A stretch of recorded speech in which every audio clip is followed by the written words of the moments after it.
So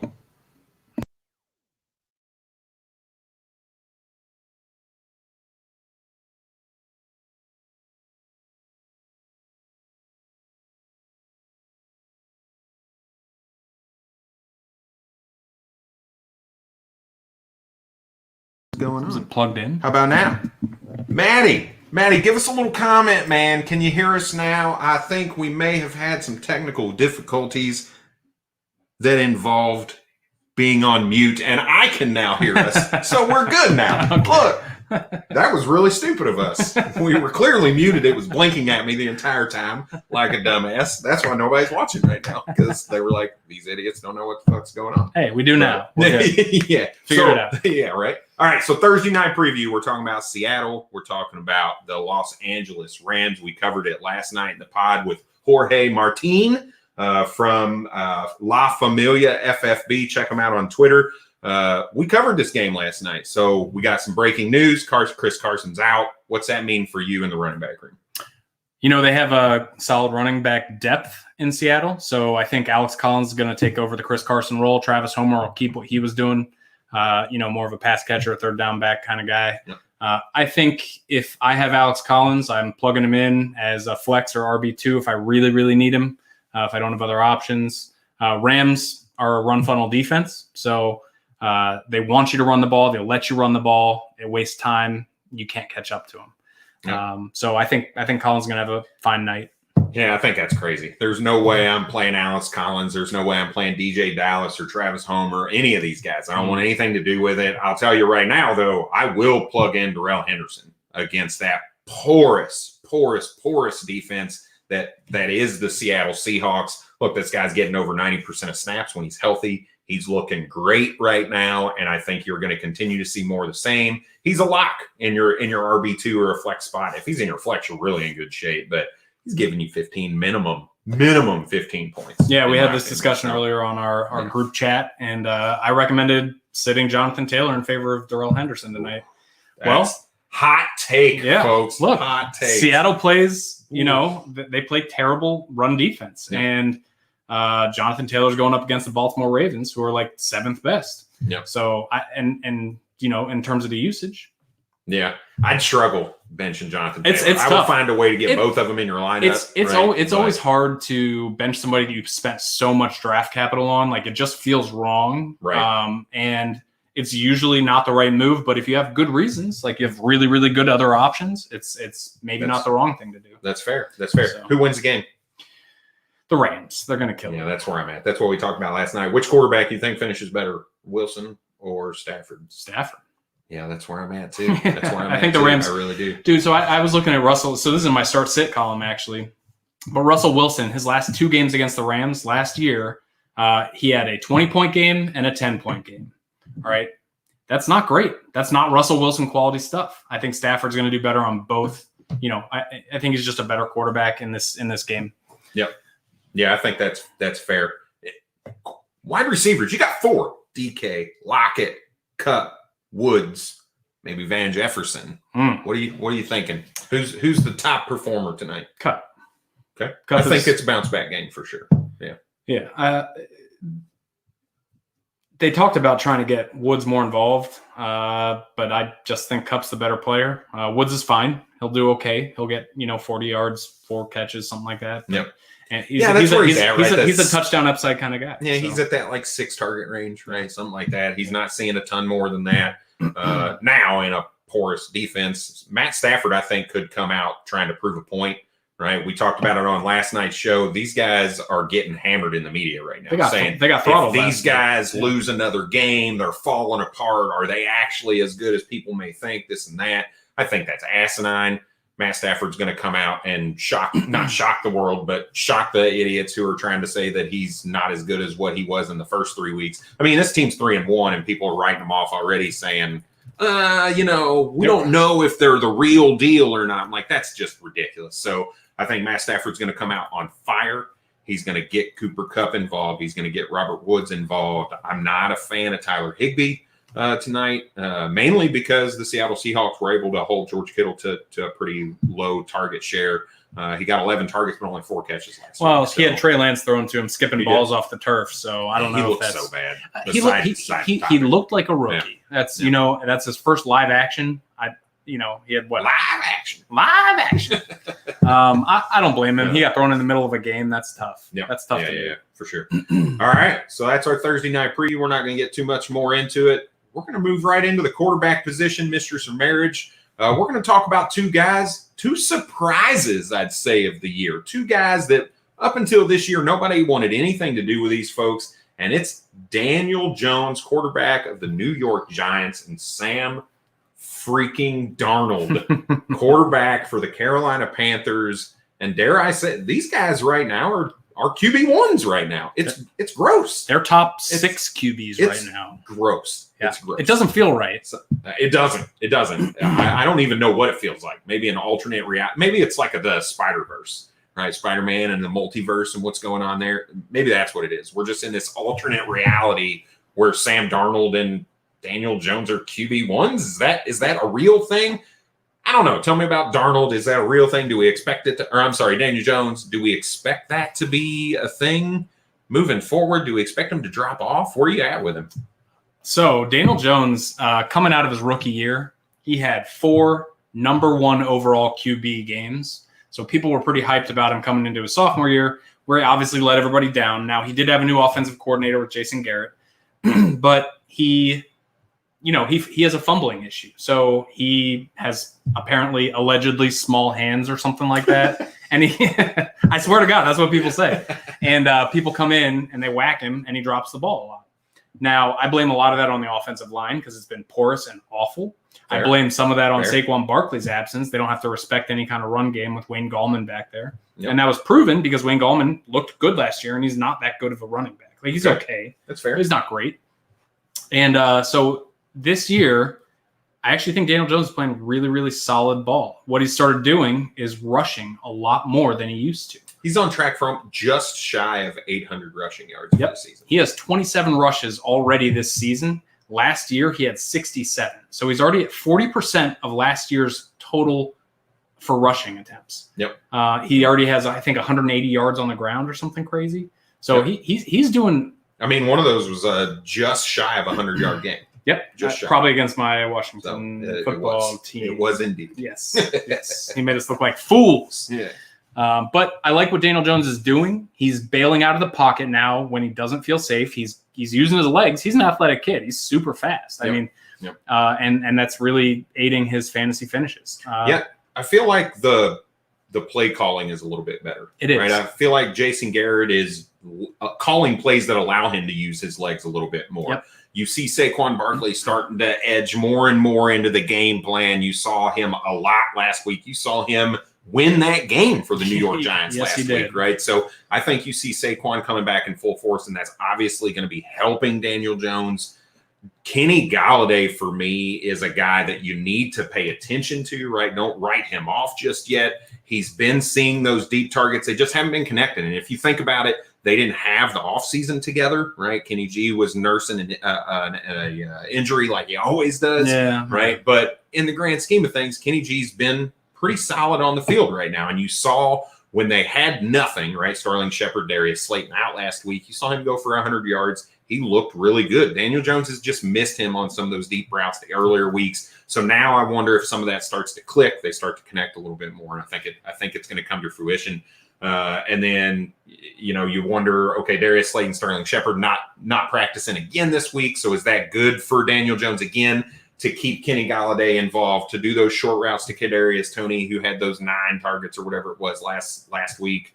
And then Evan Ingram being back and healthy in the middle, as dropsies as that guy is, he is very athletic and demands a little bit of attention, right? So and he got work last week too. He had 6 targets, right? And it was like 29 yards. Yeah, they didn't turn into much, right? But if he's yeah. getting those first downs where he was dropping them last year, that's more offensive snaps that they're taking, and that's good for Daniel Jones. And with regards to Kenny Golladay, Daniel Jones, one of his best attributes is his deep ball. As they gain that chemistry, I think it's just going to keep getting better and better and better. I don't think they're any kind of high-powered offense, but I think Daniel Jones is here to stay. And that's why I have him as a marriage candidate. Nice. I love it. Hot take. Who would have thunk? I would have. Who'd have thunk it that last year we're sitting talking about Daniel Jones as a keeper? I bought this him. guy you want. I bought him in 2 leagues before the season started. Look at you go. Because it was never an issue of talent to me. It was always that he was fumbling and their drive stopped when he fumbled because the other team gets the ball. And I just kept counting on the talent winning through and them actually calling plays that allow him to move the ball forward down the field. That's fair. And I actually don't think I love Clapper, Jason Garrett memes and stuff like that. They're friggin' awesome, but he's not a terrible offensive coordinator. He got the head coach job coming from the offensive coordinator of the Dallas Cowboys. Yep. He was good. Dallas Cowboys were a powerhouse with Tony Romo. Yep. They moved the ball down the field. So I have a little more faith in the Giants offense than I think a lot of people do. And I thought coming into the second year that Daniel Jones is going to be somebody that's going to reap the benefits of that. Nice. And the other thing about it, so the Giants have 2 probably top 15 picks next year because they have their pick and they have the Bears pick. Next year's class used to scare me for quarterbacks, but I've watched some college football this year. And they don't look that good. Yep. And I really don't think they're going to bail on Daniel Jones in his 4th year to grab some new kid. I don't think they're going to. I think they'll spend it. It's a deep O-line class. That's what Daniel Jones needs. Yep. So I think next year, I don't think they're going to sign him to a contract, before his 4th year or anything like that. But I think they give him his 4th year to prove that he belongs with a refurbished offensive line. He's and a then possibly pick up his 5th year option, and now you got 2 more years. That's exactly fair. right. Yep. I like it. Yep. All right, you heard it here, folks. He's a marriage guy. All right, you should go get Daniel Jones. And it hurts me to say that because I'm a Redskins guy, right. or a football team guy. But it's brutal. But I love it. I like it. All right. Well, I'm going to keep mine a little short. We're talking Sam Darnold, right? Guy who's got over 300 yards, 3 of his 4 games. He's got 5 passing touchdowns coupled with 5 rushing touchdowns. He's got just shy of a 70% completion percentage. Look, this guy looks good with the weapons that he has. And CMC coming back here in the next couple weeks is going to help that situation. Look, I've got to make a public apology. And as much as this fucking pains me to do to you, I've got to give DJ Moore his props. I've never been a believer, and right now the dude looks legit. He looks legit. So I'm taking the L on this one. As much as it hurts me to say, there's no more denying this guy right now. There's not, right? He burst on, and to be fair, he burst on the scene 2 years ago, right? He looked good.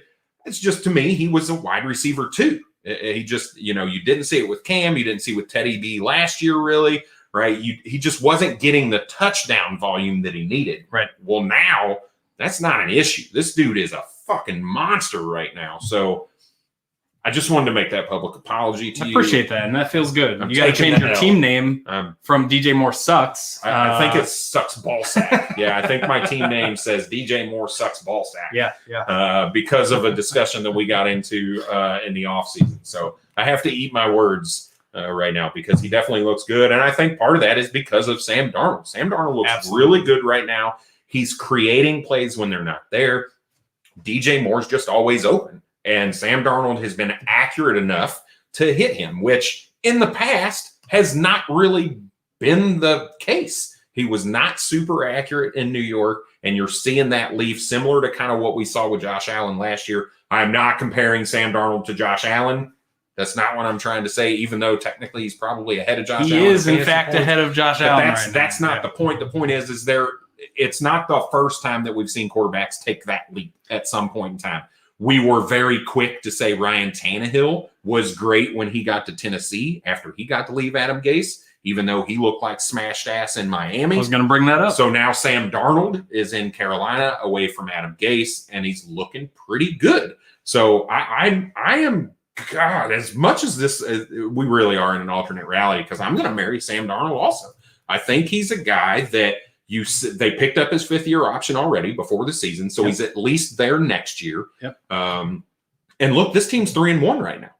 So there's a world where they're not in a position to get a super high pick and even be in a spot where they're drafting a quarterback that is a replacement for Sam Darnold. I think they roll Sam Darnold out again next year. I think they worry about paying him depending on how this year finishes and maybe the start of next year. Maybe they look to pay him in the middle of the year or something like that. Mm-hmm. They focus on DJ Moore, get him paid, and maybe the defensive side of the ball, which is where they could, they just brought Stephon Gilmore in. Right, traded for Stephon Gilmore from the New England Patriots. So you can see they're starting to make some plays to where they really think they could be a contender this year. Now, do you think they can win their division? They can't beat Tampa Bay. I don't think so. I mean, that's not a thing, but is it possible that they're the second best team in that division? Absolutely. Yeah, I think definitely better than Atlanta. And I just don't know what to think about Jameis Winston right now in the New Orleans Saints. Yeah. So I definitely think at a minimum they're the second best team in that division. Yeah, I think they're a strong contender for like a wild card spot. I think they're it's a possibility. Yeah, they look good. They're ahead of their rebuild schedule. Sam Darnold's a big part of that. Yep. Yeah, definitely. Yep. Definitely.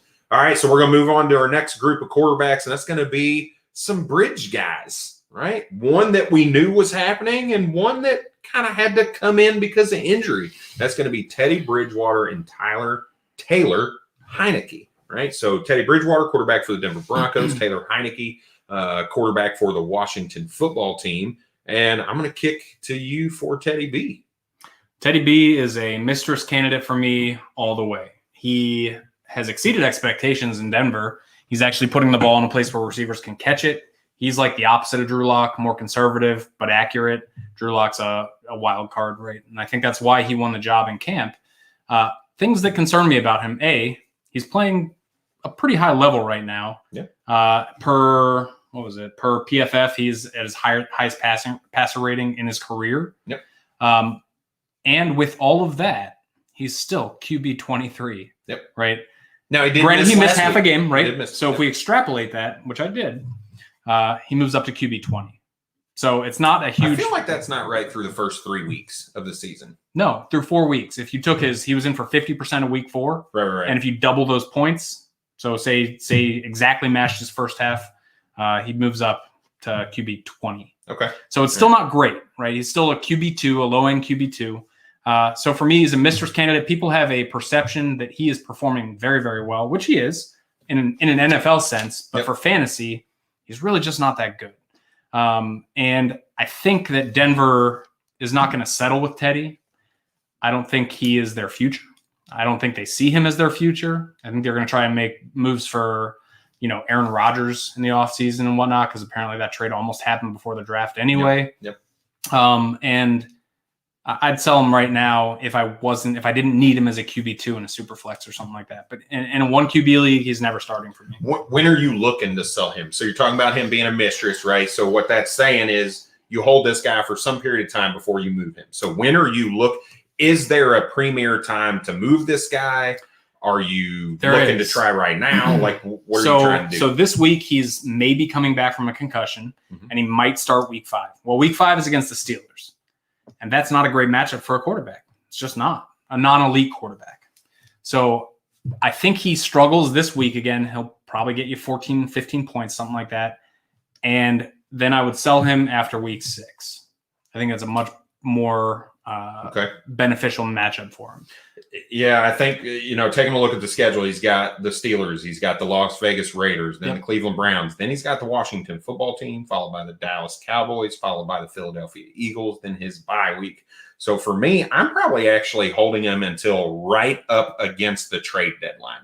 And that's where I'm going to try to find that owner who needs that quarterback, that QB3, right, to cover those late bye weeks. Yep. Because his bye week schedule, when you get to week 14, 15, 16, 17, and then you're into the playoffs, you're playing 3 teams that are not really they're not guys you want to see your quarterback play against. So at least from a fantasy points per game perspective. So I'm probably holding him until closer to the end of the trade deadline. So let me throw a little game theory at you for Dynasty talk. Yep. So right now you could sell to a team that thinks they might make the cut, but they might not also, right? Yep. Or in week 10 or 11 or whenever your trade deadline is, you could sell to a team that knows they're a good team and they're making the push through the playoffs into the championship. Would you rather get a first and a second from that really good team that you know is going to have a pretty late pick? Or would you rather sell now to a team for less? So say you just get a first round pick that has a chance to be a higher pick. I am probably holding later, and I understand what you're saying, right? You've got an earlier first for that team that really potentially isn't, earlier right? First, right? Or a later first, right? Theoretically. And for me, I'm probably holding later because I feel like, and anybody who says they don't try to price gouge is full of shit. Yeah, they're full of shit. So to me, it's going to be easier for me to price gouge and hold that championship belt over somebody's head later in the season and say, you need this guy, right? Let's say Ryan Fitzpatrick, Taylor Heineke is their QB3. Now week 10 comes, Ryan Fitzpatrick comes back, they bench Taylor Heineke, which I don't think is going to happen, but let's say it does. That person is going to be desperate for that QB3 because they need one that's going to be starting. And there's no way that Drew Lock takes a starting job from Teddy B while he's out on concussion. Right. It's just not going to happen. No. Right. It was clear to me early on that Teddy Bridgewater was going to be the guy. So I believe it's going to be more likely that you're able to price gouge a little bit and get a player in that first instead of a first and a second. I don't want a first and a second. I want a first and a player. Give me some youth. Give me a young running back and Elijah Mitchell in a first. Give me a Rashad Bateman and a late first if I can get that for a quarterback, because people will tend to pay up if they think it's going to win them a championship. So the key is that you're selling them a championship. I think that's usually for a championship player, not for a bye week cover, though. Well, at that point in time, yeah, that's true. Okay, I'll give you that. That's all I'm saying. Yeah. So I think it matters, obviously, who you're selling. Fair. You know, if you're selling Henry, right, you're going to get that's a guy who can win. Yeah. So, okay. Cool. All right. So mine, Taylor Heineke, the Washington football team, currently the starting quarterback, currently the QB 11, and he's only played 3.5 games, right? So this guy's missed half a game and is still a QB 1. He's looked good. He's another one of those guys that's around that 70% completion percentage. He's not afraid to push the ball down the field. He's got a little bit of rushing upside, not a lot, right? He's not scoring you 5 rushing touchdowns like Sam Darnold does right now, but he's a guy who will use his legs to get you the first down and extend drives. So where you may not necessarily see that on the stat sheet or on your fantasy points, what you do see is that extended drive and the touchdowns that come out of it. Not to mention Curtis Samuel coming back, right? Last week was the first game back from injury. I think that's going to add to that offense. That's going to allow De'Ami Brown to be that deep threat that they want him to be, that speedster that they want him to be. Terry McLaurin stays the alpha. He gets those mid routes. Curtis Samuel takes those underneath routes, and then they stretch the field with De'Ami Brown. And now you have a situation where now Logan Thomas gets to operate in the middle of the field all by himself. Haven't even talked about Antonio Gibson or, oh my God, the running back. McKissick. J.D. McKissick. Thank you. I don't know who we're talking about. I kept wanting to say Jarek McKinnon for some reason. J.D. McKissick, right? Yeah. So I feel like there are a ton of pieces around that team that are going to help him. I think the other thing that a lot of people are talking about right now is that defense. That defense is porous right now. They're not playing well.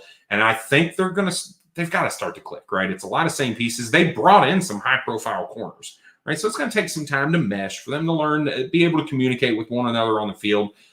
They're gonna get better over time. Oh, that look says you don't believe that.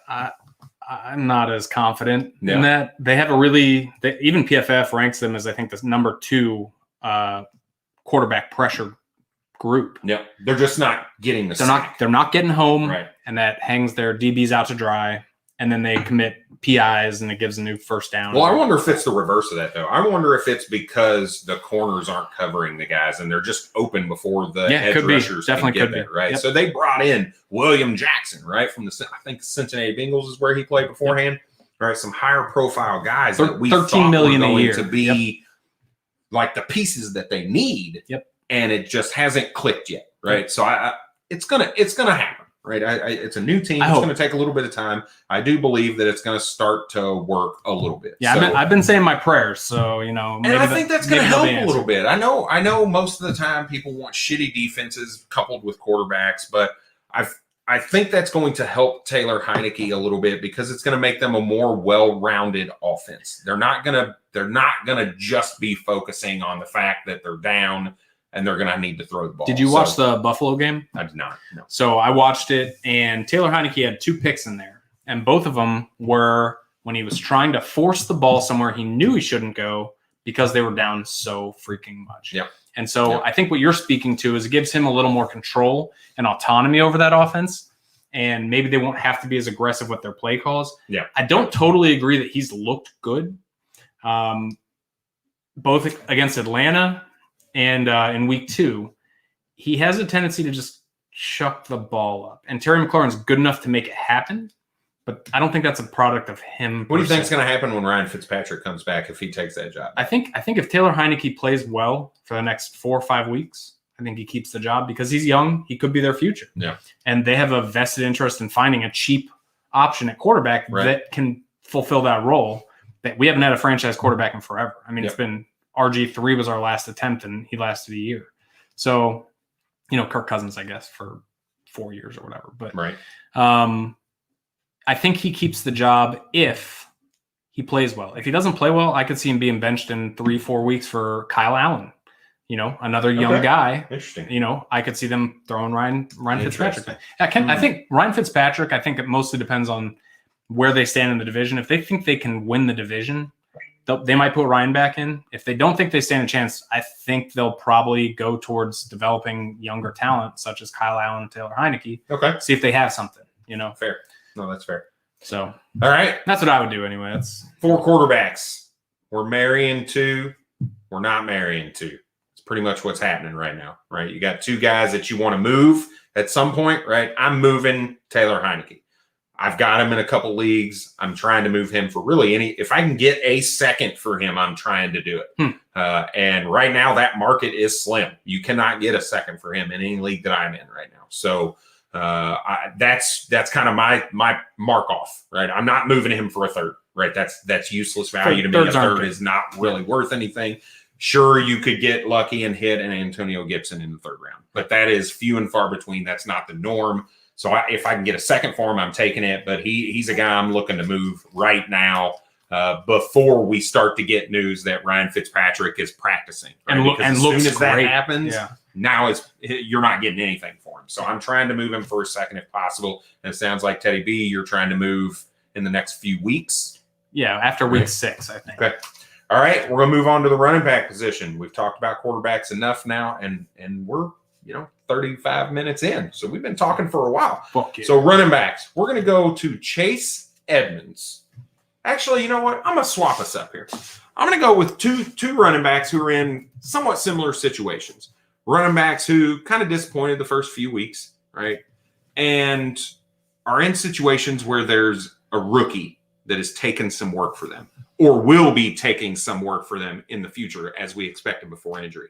I'm talking about James Robinson, the running back for the Jacksonville Jaguars, and our one and only Miles Sanders. Breaking my heart right now, man. Penn State grad. I thought this guy looked good the first couple years. Thought he was going to get some work. I was concerned about Kenny Gainwell, the new Kenny G, and that's who we're talking about, are those rookies that are coming in. Travis Etienne. What do we have to work with James Robinson? And what do we have to work with Miles Sanders with all this work that Kenny Gainwell is getting? So, Andy, talk to me about your boy. So Miles Sanders is an athletic freak, but he plays on a terrible team. And I don't know if the head coach knows what he's doing yet. He is a product of Frank Reich, so he might tend to be more of a committee running back kind of guy. Okay. Miles Sanders had, I think, 16 carries week 1. He did. Right? And I tried to sell him right after that because I was a little worried, and I was unsuccessful. So I'm still hopeful. I should preface this all with I'm still hopeful for Miles Sanders. For me, he is a hold. I don't know if I'd call him a mistress or a marriage because I don't want to marry him, but you can't really move him for too much right now. And I'm definitely, I'm not trying to get rid of him at all costs. So I think he has to gain value in the next few weeks. It just has to. He can't get a lot lower than he is right now. He's still the lead running back. He had 15 carries week 1, 13 carries week 2. And then for whatever reason, in week 3 against Kansas City, Whopping he had two. Whopping 2. Okay. 2 carries and then 7 last week, but it was for like 13 yards. Yep. Right. So terrible last couple of weeks.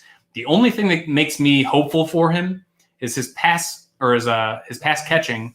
He's gotten a fair number of targets per game. So he's got 5, 2, 4, and 3. And that's solid. That's okay to sustain you if you have the rushing work to accompany it. Right. So for me right now, I'm not too concerned about Kenneth Gainwell. He had a monster game last week, and that just happens sometimes. You can't predict that stuff. Yep.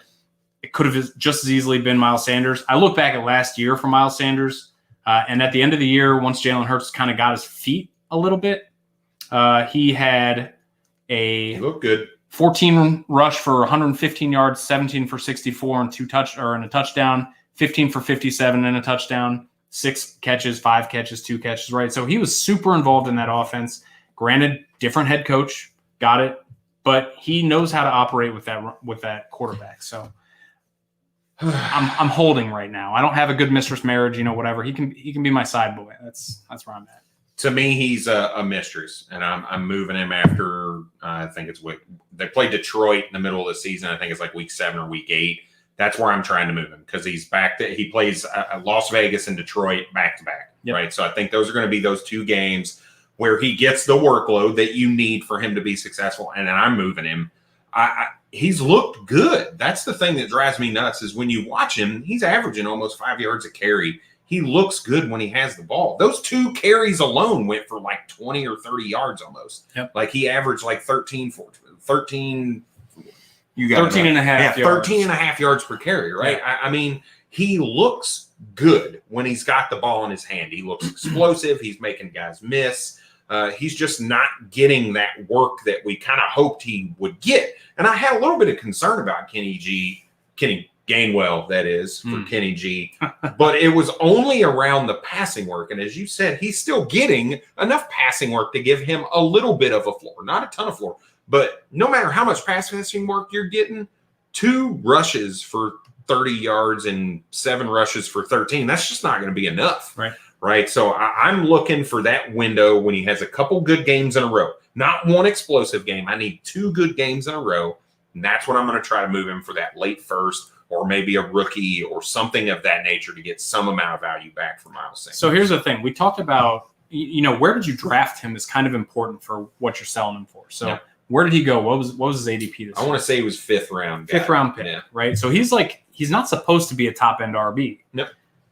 I think we're seeing his floor right now, and his floor isn't killing you. It's 8 points a week with an upside of, he had 18 points in week 1. Right. So I'm not moving him for nothing. I'm not moving him for anything cheap, really. He's still a young guy on his rookie contract, running back. Like I said, freak athlete. I'm holding, you're selling. Yeah. That's good. Yep. All right. Next up, Jamestown Robinson. I was worried. His usage was terrible in week 1 and 2. Saw a little uptick in week 3, and then you saw him be the guy you wanted him to be when Travis Etienne got hurt with that ankle. Last week, he got a ton of work. I think he touched the ball 15 times in the rushing game, and he had quite a few targets as well. So he had definitely over 20 touches. 20 right? exactly. So that's where I want to be. Like you want those bell cow guys to see 20 plus touches, and he got that list last week plus a couple touchdowns. This guy's getting all the red zone work. Carlos Hyde was a healthy scratch, right? This guy, it is Jamestown's job right now. Was Carlos a healthy scratch? I believe he was a healthy scratch last week. I think he was. I think you can check it out. You can check it out. I believe he was a healthy scratch. But I'm looking at it as, look, you've got a year that this guy is the guy, and you saw what he could do for you last year with volume and efficiency. I think that stays the same for the remainder of this year. And my hope and why I am marrying this guy, I think he stays the Nick Chubb to Travis Etienne's Kareem Hunt. That's how I see this offense working next year with Travis Etienne coming back healthy. Travis Etienne takes that 3rd down role, that pass catching role, but James Robinson gets the 1st and 2nd down work, the red zone work, but he also has the capability to catch passes. Well, so Nick Chubb, he might be an adequate pass catcher, but do you think he still gets those No, passes. I think it limits, right? 6 is not going to happen with Travis Etienne on the field and healthy, right? Mm-hmm. But 2 or 3 catches is not outside of the realm of possibility for him. And he's an explosive enough player and can make some guys miss that I think that gives you a good outcome with him in the future. Now, I'm not going to pay a first for the guy, right? Because he's not going to be the bell cow that you're trying to get with a first-round draft pick, whether that be the bell cow running back, whether that be a starting quarterback, whether it be an alpha wide receiver, whatever the situation is. But if I can move a second-tier running back, third-tier running back for this guy, that's what I'm trying to do. Yeah, I think that's fair. But you're probably going to need to package a pick too, right? So if I could move like a Nyheim Hines and a second for James Robinson, I'm probably trying to make that move because I think the value for James Robinson is higher. His upside is a little bit higher. Where Nyheim Hines, yeah, he's got that pass catching work, but there are going to be games that you just can't trust him in, right? Because the game script doesn't work the way it wants. And I've got to believe that the skill set that Jonathan Taylor has, and we're getting off topic just a little bit, is enough where they're going to start to get him more involved in that pass catching game. So I'm looking to move one of these flex players and a mid to late second, maybe even a third if I can pull it off, but I don't think you're going to, for James Robinson. So that's where I'm at with James. Yeah. Okay. I don't totally disagree. I think, if we're talking redraft, obviously he's a great play this year, all year. I wouldn't probably bench him at all. He'd be at least a flex player, if not my RB2 or 1. Absolutely. He is looking at like 20 touches the last 2 weeks. As far as next year with ETN goes, this is why he's a Mistress candidate for me in Dynasty. I think they might be like that duo because I don't think he's nearly as explosive as Chubb. So he might get 15, 18 carries, but it's for 60 or 70 yards with maybe a touchdown. Chubb has the breakaway speed to make any play a touchdown, right? That's why he's so good and so valuable. So, and I think ETN's a good rusher too. So I don't know that he's going to be just waylaid to pass catching. No, that's fair. So, I am trying to get rid of him this year, but I will wait till the trade deadline for James Robinson because like we talked about earlier, he's the kind of guy that can win you a ship this year. Oh, absolutely. Right. So teams will pay up for him. He's still young, so he's got that aesthetic of having long-term value, right? So I think you can get a pretty penny for him, especially after he's balled out. People might forget about Travis Etienne, like, that doesn't exist anymore. But no, that dude's a first-round pick. He'll be there for the next 3 years minimum, right? So 22 through 4. So that's why he's a mistress to me. I don't know that you can trust him in terms of dynasty value, but okay. Hey, for the essence of time, we're going to move on to the wide receiver position. But before we do, I want to just get Mistress, marriage, divorce for our other 2 running backs. No explanation. Okay. Yep. So our other 2 are Chase Edmonds and Antonio Gibson. I've got Antonio Gibson, RB20 right now. A lot of people were worried about him. He's a marriage candidate. I think it's pretty clear. You need to go try to buy this guy low right now. Yeah, that's just the way it is. He looks great. He's just not getting touchdowns right now. That's the problem, right? And J.D. McKissick is still there, but he won't be there next year. So to me, Antonio Gibson, go get him, pay up for him, do what you got to do to get him on your dynasty team right now. Yep, fully agree. Marriage candidate. Yeah. He's a beast. He's fast. He's great. He's awesome. Yeah. Chase Edmonds. Marriage candidate for me. He's a marriage candidate for me. I love it. Yeah. He last year had, in the absence of Kenyon Drake, he had a couple chances to be the guy. I don't think he's like the guy sort of running back. I think he'll always be a 1A and have a 1B, like a solid James Conner presence, Kenyon Drake presence. Yep. Last year, he was low-end RB2. This year, he's the 1A instead of the 1B. Yep. He's getting a lot more volume, and he's producing. Not a touchdown, and he's RB15. Yeah, he's awesome. Right? So you start to add a touchdown here and there. He's going to bump up in the rankings, absolutely. Looks good. I love it. All right, wide receiver positions. We do have one person we want to just kind of throw out there. If you have, this is dynasty talk, right? If you have a Cordero Patterson, sell him now. Yep. Sell him now. Just do it. Maybe if you're a contender, you keep this guy. Even if I'm contending, I'm moving him. I'm trying to get some amount of value because if anything, he was a waiver wire pickup most likely. So he was deep on the bench. He was like my 19th pick in one league, and I sold him for a second yesterday. There you go. So you can sell him, but I did that. If I was competing, I'm keeping him because the Falcons don't have options. Yeah. So I think he's going to see that usage. I really do. I think he's Derrick Henry on the Falcons. Like that's the usage he's I getting. struggle because you got to expect Calvin Ridley and Kyle Pitts to improve because they're the better players on that team, period. Right? So as they improve, the opportunities for Cordero Patterson are going to go down. This guy's got 4 touchdowns in the last 3 weeks. Yeah. I'm sorry, 5 touchdowns in the last 3 weeks. You need to move him. I just, he's a flex play for you right now. You probably have somebody who's going to be serviceable in your flex right now because if you're playing him, you're only doing it because of what he's done the last 3 weeks, not because you want him in your lineup. Well, let's talk about who he plays. He plays the Jets this week. He plays Miami in week 7 because week 6 is a bye. Yep. He plays Carolina. They're a tough defense. He plays New Orleans. They're an okay defense. They're not great. He plays Dallas. They're an okay defense. New England, Jacksonville, right? So he has a good enough schedule, probably half those games. Yeah. I like it. No, that's fair. I don't know. That's fair. All right. So let's move in. I'm gonna modify us a little bit. Dude. Right. We got about 10 minutes left. Okay. So we're gonna talk about 2 of these guys. It's gonna be Deebo Samuel, currently the wide receiver 3. Yeah. Wide receiver 3. Yeah. And Brandon Cooks, another wide receiver 1, guy who's playing with Davis Mills and showing out. Guy that everybody said he's only played with elite quarterbacks, so you can't trust him. Bullshit. This guy is a fucking monster. This dude is good.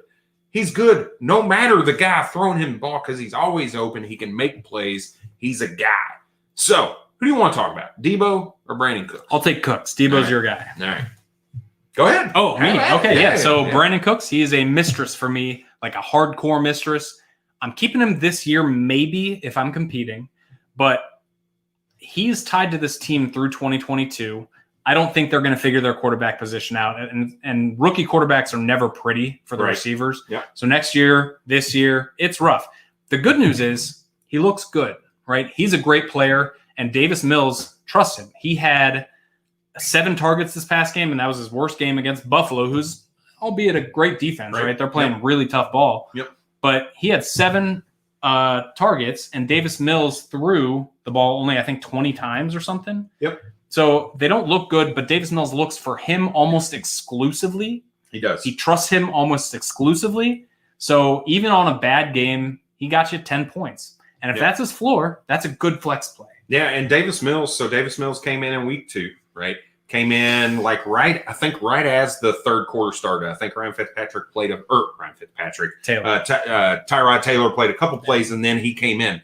He targeted Brandon Cooks in the second half of week 2 9 times, right? I think Cooks ended up with 11 targets in that game, I think is what it was. Yep. He targeted him 9 times. And then he turned around in week 3 and gave him double-digit targets again. And then in that just absolute demolishing that the Bills gave them last week, he had said, he just hyper-targets this guy. And he's a guy that can get open regardless of the coverage. They move him around a lot. He's not just an outside guy. They move him to the slot. So they put him in a situation where he can win. His targets are limited to, does Davis Mills have enough time in the pocket to throw the ball to him? That's it. Yep. Right? He had over 50% or almost 50%, of the catches in that entire game against Buffalo. He's a mistress. Sell him. I love it. What do you think you can get for him?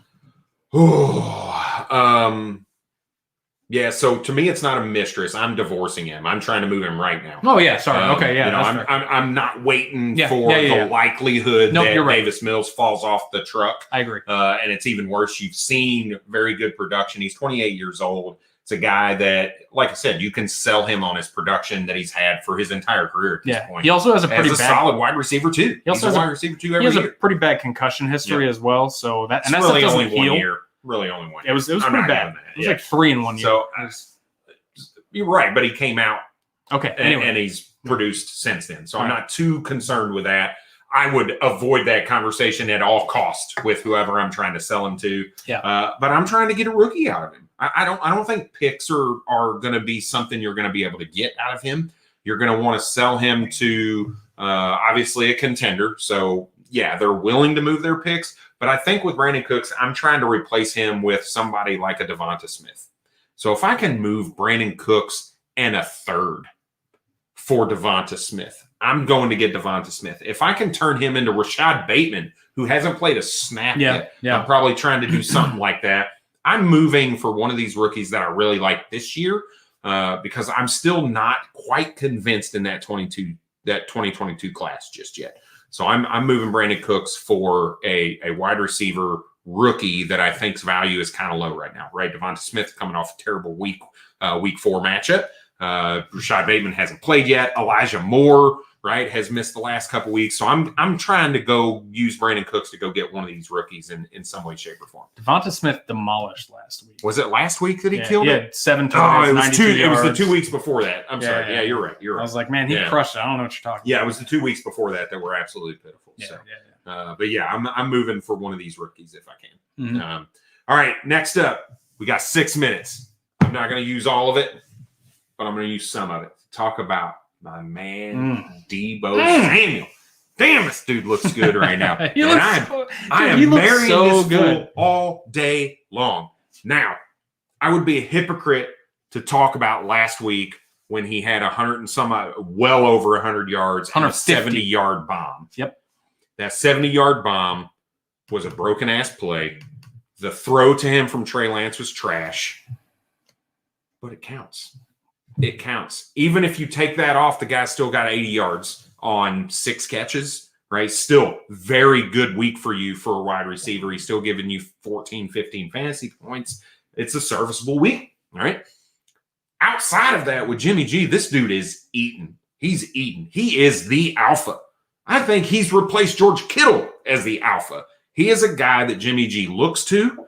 He's a guy that you saw Trey Lance look to last week, and I think it's going to stay that way. Brandon Ayuk has been a big disappointment, surprisingly to me. I didn't think he was going to be the alpha, but I thought he was definitely going to be the down-the-field guy for that team, and he's just not getting the work. So I still think he's getting the snaps. I still think he is the down-the-field guy. I just think they're not throwing it down the field very often.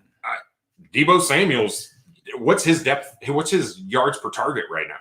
Because this dude is, from my memory, he's got 2 long touchdowns outside of last week, right? So this guy, Deebo Samuel's getting the work down the field, not just what we saw the first couple seasons where he's getting, those 3 to 5 yard dump off passes. That's not what he's still getting some of those, but that's not primarily what's happening with him. He's getting plays all over the field. They're moving him in the slot to the outside. They're having him do different things. I absolutely love Deebo Samuel's value tied to either one of these quarterbacks and Kyle Shanahan all day long. I want this guy. I wanted to go get him before the season started. Now it's going to be expensive. Yep. It's going to be very expensive. So speaking of expensive, Superflex, what are you willing to give for him? Oh, man. I don't know that you can afford him. Doesn't sound like you want to marry him too much, Brad. I do. I want him on my team. Yeah. I just don't know what I'm willing to pay for him right now.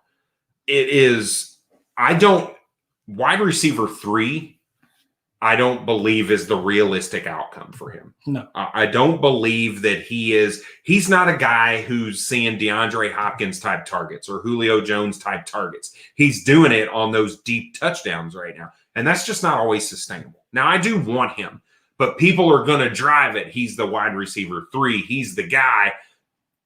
He's not a top 5 wide receiver. That's not realistic. It's not going to be the outcome. So for me, I'm looking to, if I can package a rookie and a first, I'm probably trying to do that, right? Maybe I move a Rashad Bateman and a late 22 first for Deebo or something like that. Deebo's still super young. He's 25 years old. It's a guy that's going to be around for a while, and his skill set really fits any football team.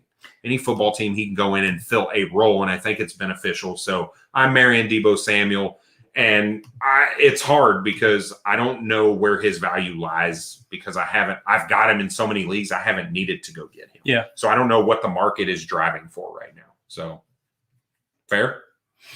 His injury history worry you at all? No, it doesn't. I know it should.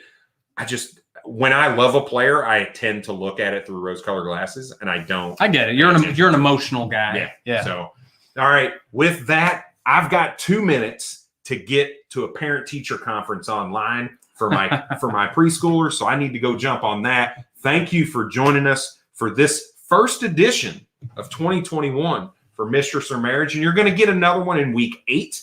We're going to talk right before the trade deadline. Who are those guys you need to go get to win you a championship, or who are those guys you need to go get as part of a rebuild, right? We talked about Marquise Hollywood Brown last season as that guy to go get, and he turned out to be a pretty good call. So hopefully we can do the same thing for you this year in week 8. Tune in. I am FF Bourbon Dude.